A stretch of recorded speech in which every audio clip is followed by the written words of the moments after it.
अगर आप ट्रेडिंग करते हैं तो ओपनिंग रेंज ब्रेकआउट एक ऐसी पॉपुलर ट्रेडिंग स्ट्रैटेजी है जो आपको किसी भी मार्केट कंडीशन में हर दिन, चाहे आप स्टॉक्स में स्विंग ट्रेडिंग करते हो या फिर इंट्राडे, ये स्ट्रैटेजी आपको मार्केट में best trade entry setup available कराती है। लेकिन बहुत से ट्रेडर इस स्ट्रैटेजी के बारे में जानते तो है, लेकिन सही जानकारी ना होने की वजह से इसका इस्तेमाल करते समय बहुत सी कॉमन मिस्टेक्स कर देते हैं, जिससे उन्हें लॉस होता है।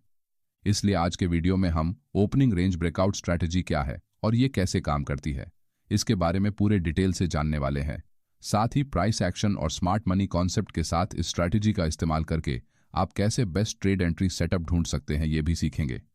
तो चलिए सबसे पहले ओपनिंग रेंज ब्रेकआउट स्ट्रैटेजी क्या होती है ये जानते हैं। जैसे कि इस स्ट्रैटेजी के नाम में ही सारा सीक्रेट छुपा है। अगर इसे हम दो पार्ट में डिवाइड करेंगे तो हमें ओपनिंग रेंज और ब्रेकआउट जैसे दो कॉन्सेप्ट मिलते हैं। इस ओपनिंग रेंज का मतलब होता है किसी एक पर्टिकुलर रेंज के स्टार्ट से लेकर क्लोजिंग तक का एरिया, और इस एरिया का अगर किसी भी डायरेक्शन में ब्रेक हुआ तो उसे हम ब्रेकआउट कहेंगे। इसका मतलब इस स्ट्रैटेजी को इस्तेमाल करने के लिए हमें सबसे पहले रेंज को चार्ट पर ड्रॉ करना पड़ेगा, तभी हम उसके ब्रेकआउट पर ट्रेड एंट्री कर सकेंगे। यहाँ हम चार्ट पर बन रहे इंटरनल या फिर एक्सटर्नल रेंज को मार्क नहीं करेंगे, क्योंकि इससे हमारा एरिया बहुत बड़ा बन जाता है, जिससे हमें बहुत कम बार ट्रेड एंट्री करने का मौका मिलता है। इसलिए इस स्ट्रैटेजी में हम एक सिंगल कैंडल को एक रेंज की तरह उपयोग करने वाले हैं। लेकिन अब आपके मन में सवाल आएगा कि हमें कौन से टाइम फ्रेम में कौन सी कैंडल पर इस रेंज को मार्क करना है, जिससे हम हाई प्रोबेबिलिटी सेटअप बना सकेंगे। इस स्ट्रैटेजी में आप अपनी ट्रेडिंग स्टाइल के हिसाब से टाइम फ्रेम सिलेक्ट कर सकते हैं।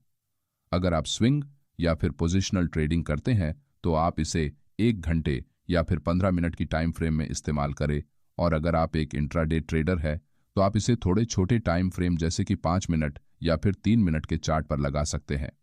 दोनों में रिजल्ट लगभग एक जैसा ही मिलता है। स्विंग ट्रेडिंग में आप ज्यादा देर तक अपने ट्रेड को होल्ड करते हैं, इसीलिए आपको मार्केट में आने वाले स्मॉल मूव्स को अवॉइड करने के लिए बड़े टाइम फ्रेम का इस्तेमाल करना फायदेमंद होता है। तो एक इंट्राडे ट्रेडर को कम समय में क्विक एंट्री और एग्जिट करना होता है, इसलिए उन्हें छोटे टाइम फ्रेम का ज्यादा फायदा होता है। टाइम फ्रेम को जानने के बाद अब चार्ट में कौन सी कैंडल पर इसे मार्क करना है ये समझते हैं। अब यहाँ बहुत से ट्रेडर ओपनिंग रेंज को मार्क करने के लिए दिन की शुरुआत में सबसे पहली कैंडल का इस्तेमाल करते हैं। कुछ हद तक ये ठीक है, लेकिन कई बार इससे आपको मनचाहे रिजल्ट्स नहीं मिलते, क्योंकि अगर निफ्टी 50 या बैंक निफ्टी के चार्ट पर आप ओपनिंग कैंडल को देखेंगे तो ज्यादातर समय बहुत बड़ी कैंडलें दिन की शुरुआत में बनती हैं, और अगर हम इन कैंडल्स के हाई और लो को मार्क करेंगे तो हमें बहुत बड़े एरिया के ब्रेकआउट का इंतजार करना पड़ेगा, और हो सकता है बहुत बार मार्केट दिन भर इसी रेंज में घूमता रहे और आपको कोई भी ब्रेकआउट देखने को ना मिले। साथ ही दिन के शुरुआत में मार्केट में वॉलेटिलिटी सबसे अधिक होने के कारण प्राइस बहुत तेजी से ऊपर नीचे मूव्स करती है, जिससे आपके स्टॉप लॉस हिट होंगे और आपको ना चाहते हुए ओवर ट्रेडिंग करनी पड़ेगी। इसलिए इस हाई वॉलेटिलिटी से बचने के लिए हमें कुछ देर तक मार्केट के थोड़ा शांत होने तक का इंतजार करना पड़ेगा। अब मार्केट में वॉलेटिलिटी कम हुई कि नहीं, ये पहचानने का कोई खास नियम तो नहीं है, इसलिए इसे पहचानने के लिए हमें चार्ट पर बन रहे कैंडल्स को ही समझना होगा। जैसे कि इस चार्ट में मार्केट शुरू होते ही एक स्ट्रॉन्ग रेड कैंडल बनाकर प्राइस तेजी से नीचे चली गई। अब हम इस कैंडल की रेंज को मार्क करते हुए इसके ब्रेकआउट पर ट्रेड एंट्री का प्लान करते हैं। यहाँ मार्केट और नीचे जाते हुए फिर से एक रेड कैंडल चार्ट पर बनाता है, जो कि लगभग पहली कैंडल के जितनी ही बड़ी है। अब क्योंकि यहाँ हमारे रेंज का ब्रेकआउट हुआ है, इसलिए हम अपने प्लान के हिसाब से यहाँ शॉर्ट ट्रेड में एंट्री करते हैं। लेकिन हमारे एंट्री करते ही चार्ट पर एक बड़ी ग्रीन बुलिश कैंडल बनती है और मार्केट बहुत तेजी से रिवर्स हो जाता है, जिससे हमारा स्टॉप लॉस हिट होने के कारण हम इस ट्रेड से बाहर हो जाते हैं। अब क्या यहाँ हमारी स्ट्रैटेजी गलत है या फिर यह मार्केट का कोई दोष है? ये ना तो मार्केट की गलती है और ना ही हमारे स्ट्रैटेजी की। हमने खुद सही जानकारी के अभाव में गलत जगह हमारे ट्रेड को एग्जीक्यूट किया, इसीलिए हमारा स्टॉप लॉस हिट हुआ। यहाँ इस ट्रेड में स्टॉप लॉस के साथ साथ दिन की शुरुआत में हमें लॉस होने के कारण हमारा कॉन्फिडेंस हिट होने से हमारी साइकोलॉजी पर भी इस ट्रेड का बुरा असर अब पूरे दिन भर रहता है। इसलिए कोई भी स्ट्रेटेजी तभी काम करती है जब उसका इस्तेमाल हम सही समय और सही जगह पर करते हैं। इसके लिए हमें कुछ रूल्स फॉलो करने होंगे, जैसे कि नंबर 1, दिन के शुरुआत में पहले 10 मिनट में मार्केट में वॉलेटिलिटी सबसे ज्यादा होने के कारण आपको कैंडल रेंज को मार्क नहीं करना है। नंबर 2, अगर दिन के शुरुआत में नॉर्मल कैंडल के बजाय बहुत बड़ी कैंडल्स चार्ट पर बनती है, तो जब तक कोई नॉर्मल साइज की कैंडल चार्ट पर नहीं बनती, तब तक आपको ओपनिंग रेंज को मार्क नहीं करना है। नंबर 3, कैंडल रेंज को मार्क करते हुए कैंडल की दोनों तरफ की विक को आपको कंसिडर करते हुए रेंज को ड्रॉ करना है। जैसे कि ये 5 मिनट टाइम फ्रेम का चार्ट है, जहां दिन की शुरुआत होते ही मार्केट में वॉलेटिलिटी होने के कारण बड़ी कैंडल्स बनने के बाद लगभग चौथी कैंडल नॉर्मल साइज की बनी है। अब हम यहां अपने कैंडल ओपनिंग रेंज को मार्क कर सकते हैं, जिससे हमारा ब्रेकआउट एरिया पहले कैंडल के मुकाबले बहुत छोटा बन जाता है, जिस कारण इसके ब्रेक होने की संभावना बढ़ जाने से हमें सही समय पर ट्रेड एंट्री करने का मौका मिल सकता है। साथ ही अगर आप इंट्राडे ट्रेडिंग करते हैं और 15 मिनट की टाइम फ्रेम में कैंडल रेंज को मार्क करेंगे तो आपको बहुत बड़ा एरिया मिलेगा। वहीं अगर आप 5 मिनट की कैंडल को मार्क करेंगे तो यहाँ पहले के मुकाबले हमारी रेंज थोड़ी छोटी हो जाती है, और अगर हम 1 मिनट की कैंडल का हाई एंड लो मार्क करेंगे तो ये रेंज उससे भी छोटी हो जाएगी, जिससे आपको फेक ब्रेकआउट सिग्नल मिलने की संभावना पहले के मुकाबले बहुत ज़्यादा बढ़ जाती है। इसलिए हो सके तो 5 मिनट या फिर ज़्यादा से ज़्यादा 3 मिनट तक के छोटे टाइम फ्रेम का इस्तेमाल करें और इससे नीचे जाने की कोशिश ना करें। कैंडल रेंज को किस तरह से मार्क करना है, ये जानने के बाद अब ट्रेड एंट्री कैसे करनी है, ये जानते हैं। कैंडल रेंज ब्रेकआउट स्ट्रैटेजी में आपको रेंज की ब्रेकआउट होने के बाद एंट्री करनी पड़ती है। जैसे कि यहाँ हमने इस कैंडल की रेंज को मार्क कर लिया है। अब जब इस रेंज का ब्रेकआउट होगा तो हम यहाँ ट्रेड एंट्री करेंगे। अब यहाँ ब्रेकआउट के बाद ट्रेड एंट्री करने के 3 मेथड्स हैं जो सबसे ज्यादा इस्तेमाल किए जाते हैं। मेथड नंबर 1, अगर मार्केट एक स्ट्रॉन्ग कैंडल के साथ हमारे रेंज को ब्रेक करता है तो हम यहाँ सीधे ब्रेकआउट कैंडल की क्लोजिंग पर लॉन्ग ट्रेड में एंट्री बना सकते हैं। लेकिन आपको हमेशा याद रखना है कि जब तक कैंडल की क्लोजिंग हमारी रेंज के बाहर नहीं होती तब तक हम इसे ब्रेकआउट नहीं मान सकते, क्योंकि कभी कभी ब्रेकआउट करने वाली कैंडल ऊपर तो जाती है मगर थोड़ी देर बाद नीचे आकर हमारे रेंज के अंदर क्लोज हो जाती है। इसका मतलब यहाँ कोई भी वैलिड ब्रेकआउट नहीं हुआ है। इसलिए हम इस तरह की सिचुएशन में जब तक कैंडल पूरी तरह से हमारे रेंज के बाहर क्लोज नहीं होती तब तक हम इसे ब्रेकआउट नहीं मानेंगे। लेकिन इस तरह के कैंडल ब्रेकआउट एंट्री मेथड में आप फेक ब्रेकआउट्स का शिकार होने के चांसेस सबसे ज्यादा होते हैं, क्योंकि बहुत बार कैंडल हायर लेवल्स पर क्लोज तो होती है मगर नेक्स्ट कैंडल फिर से वापस नीचे आ जाती है। इसलिए इस ट्रेड एंट्री सेटअप में सबसे ज्यादा रिस्क है। इस वजह से हम इस तरह के सिंगल कैंडल ब्रेकआउट को हो सके तो अवॉइड ही करेंगे। अब नेक्स्ट मेथड में हम ब्रेकआउट होने पर जब प्राइस नीचे हमारे मार्क किए हुए रेंज को रिटेस्ट करने के लिए आती है तो हम उस समय चार्ट पर बुलिश कैंडलस्टिक पैटर्न्स को देखकर यहां रिटेस्ट करने वाली कैंडल के हाई पर ट्रेड एंट्री करते हैं। अब इस परिस्थिति में ज्यादातर समय रिटेस्ट करते समय बनने वाली कैंडल में लॉन्ग लोअर विक होती है।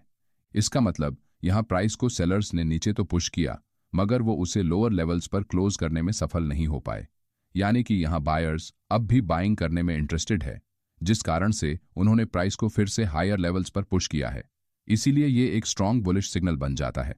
इस मेथड में हमारे रेंज का ब्रेकआउट करने वाले कैंडल के प्रीवियस हाई के ब्रेक होने तक का इंतजार नहीं करते, बल्कि हम यहां रीटेस्ट कैंडल के हाई को एंट्री पॉइंट मानते हुए उसके नीचे अपना स्टॉप लॉस लगाकर ट्रेड एंट्री करते हैं, जिससे हमारा स्टॉप लॉस पहले मेथड के मुकाबले छोटा होने के कारण रिस्क टू रिवॉर्ड रेशियो अच्छा बन जाता है। लेकिन कुछ भी हो, आपको यहां स्टॉप लॉस जरूर लगाना है। और तीसरे मेथड में हम रिटेस्ट के बाद पिछले स्विंग हाई का ब्रेकआउट होने तक का इंतजार करते हैं और ब्रेकआउट करने वाली कैंडल के हाई पर ट्रेड एंट्री करते हुए उसके नीचे अपना स्टॉप लॉस लगाते हैं। अब क्योंकि इस ब्रेकआउट मेथड में हम रिटेस्ट के बाद पिछली लेवल का ब्रेकआउट होने तक का इंतजार करते हैं, इसीलिए हमारी ट्रेड एंट्री हमारे मार्क किए हुए रेंज से काफी ऊपर जाकर होने के कारण यहां रिस्क ज्यादा होती है, क्योंकि यहां हमारा स्टॉप लॉस पहले के मुकाबले बहुत बड़ा होने के कारण यहां best risk to reward ratio नहीं मिलता। इसलिए हम इस ट्रेड एंट्री मेथड को भी अवॉइड करेंगे। इसका मतलब हमें यहां दूसरे मेथड पर फोकस करना सबसे फायदेमंद साबित हो सकता है। इसी सेम मेथड को हम बेरिश ट्रेंड में शॉर्ट ट्रेड एंट्री करने के लिए इस्तेमाल कर सकते हैं। यहां दोनों में ट्रेड एंट्री के नियम लगभग एक जैसे हैं, सिर्फ ट्रेड की डायरेक्शन चेंज हुई है। ब्रेकआउट एंट्री मेथड को फाइनल करने के बाद अब स्मार्ट मनी कॉन्सेप्ट के साथ इस स्ट्रैटेजी को कैसे इस्तेमाल करना है, ये जानते हैं। अब इस चार्ट में प्राइस तेजी से नीचे जाने के बाद फिर से ऊपर निकलते हुए हायर लेवल्स पर एक नॉर्मल साइज की कैंडल बनी है। इसका मतलब यहां इस लेवल पर आकर मार्केट में मॉर्निंग के समय जो वॉलेटिलिटी थी वो कुछ कम हो चुकी है, जिससे मोमेंटम में कमी आने के कारण कैंडल्स की साइज फिर से नॉर्मल हो गई है। अब हम यहां इस आखिरी कैंडल के हाई और लो को मार्क करते हुए कैंडल रेंज को ड्रॉ कर सकते हैं। नेक्स्ट ग्रीन बुलिश कैंडल के बाद प्राइस नीचे जाते हुए फिर से हमारे रेंज एरिया में वापस आती है और यहाँ एक स्ट्रॉन्ग बुलिश रिजेक्शन कैंडल बनाती है। अब आप कंफ्यूज हो गए होंगे कि यहाँ ये कैंडल रेड होने के बावजूद मैं इसे बुलिश रिजेक्शन कैंडल क्यों बोल रहा हूँ। इसे समझने के लिए आपको इस कैंडल के पीछे की बायर्स और सेलर्स की स्ट्रेंथ को समझना होगा। यहाँ इस लेवल पर यह कैंडल ओपन होने के बाद सबसे पहले बायर्स इसे थोड़ा ऊपर ले गए, लेकिन सेलर्स ने यहाँ सेलिंग प्रेशर बढ़ाया जिस वजह से प्राइस नीचे चली गई। लेकिन लोअर लेवल पर बायर्स ने एक बार फिर से अपनी स्ट्रेंथ को दिखाते हुए प्राइस को हायर लेवल पर ले जाकर क्लोज कर दिया। इसका मतलब यहाँ सेलर अपने इरादों में कामयाब नहीं हो पाए, जिस कारण मैं इसे एक बुलिश कैंडल बोल रहा हूँ। कुछ लोग इसे बुलिश पिन बार कहते हैं तो कुछ इसे हैमर कैंडल भी कहते हैं। इसी तरह आपको हर एक कैंडल को पढ़ना आना चाहिए। कैंडल स्टिक के सभी फॉर्मेट्स के बारे में हमने प्राइस एक्शन की एक पूरी प्लेलिस्ट बनाई है, जिसके जरिए आप बेसिक से लेकर एडवांस तक कैंडल स्टिक पैटर्न को पढ़ सकते हैं, जिससे आपके सारे डाउट्स क्लियर हो जाएंगे। इसका मतलब प्राइस एक्शन के अनुसार यहाँ बायर्स मार्केट में फिर से अपना कंट्रोल बनाने की कोशिश कर रहे हैं। साथ ही अगर आप स्मार्ट मनी कॉन्सेप्ट के हिसाब से इस चार्ट को देखेंगे तो आपको यहाँ 2 कैंडल्स के दौरान क्लियर गैप दिख रहा है, जिसे हम प्राइस इनबैलेंस या फिर फेयर वैल्यू गैप कहते हैं। अब क्योंकि इस कैंडल की लोअर विक इस फेयर वैल्यू गैप एरिया को टच करने के बाद रिजेक्शन फेस कर रही है, इसका मतलब यहाँ इस एरिया में जो भी पेंडिंग्स ऑर्डर्स थे उन्हें मार्केट में पूरी तरह फील कर लिया है, जिस वजह से प्राइस में रिजेक्शन आ रहा है। अब कुछ ट्रेडर कहेंगे कि यहाँ इस कैंडल ने तो इस एरिया के सिर्फ ऊपरी हिस्से को ही टच किया है, तो क्या ये एक वैलिड रिजेक्शन है? इसका आंसर है यस, ये एक वैलिड रिजेक्शन है। इसे अच्छी तरह से समझने के लिए इन 4 रिजेक्शन पैटर्न्स को देखिए। यहाँ पहले में कैंडल सिर्फ हायर एरिया को टच करती है, तो दूसरे एग्जाम्पल में कैंडल एरिया के 50% के लेवल तक जाकर वापस आई है, तो तीसरे में इस एरिया के लोअर लेवल्स को कैंडल ने टच किया है। अब इन तीनों कंडीशंस में दिखाई दे रहा प्राइस रिजेक्शन वैलिड माना जाता है, क्योंकि यहाँ प्राइस ने फेयर वैल्यू गैप एरिया को ब्रेक नहीं किया है, लेकिन सबसे आखिरी एग्जाम्पल में प्राइस हमारे गैप एरिया से बाहर निकल चुकी है, इसलिए ये एक इनवैलिड फेयर वैल्यू गैप कहा जाता है। अब क्योंकि यहाँ प्राइस ने लॉन्ग लोअर विक बनाकर इस एरिया से रिजेक्शन लिया है, इसलिए यहाँ चार्ट पर बुलिश साइड में प्राइस का मोमेंटम आने की संभावना सबसे ज्यादा है। इसलिए हम यहाँ इस कैंडल के हाई पर लॉन्ग ट्रेड में एंट्री करने के लिए अपना स्टॉप लॉस इसके नीचे लगाकर स्टॉप लॉस से कम डबल का प्रॉफिट टारगेट लगा सकते हैं।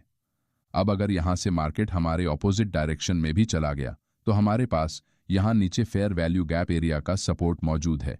इस तरह से आप यहाँ लॉन्ग ट्रेड में अपनी एंट्री प्लान कर सकते हैं। लेकिन अगर मार्केट हमारे कैंडल रेंज एरिया को लोअर साइड में ब्रेक करता है और इस तरह से कैंडलस्टिक पैटर्न बनाता है, तो हम यहाँ बन रहे इस बेरिश फेयर वैल्यू गैप को हमारी शॉर्ट ट्रेड एंट्री के लिए इस्तेमाल कर सकते हैं।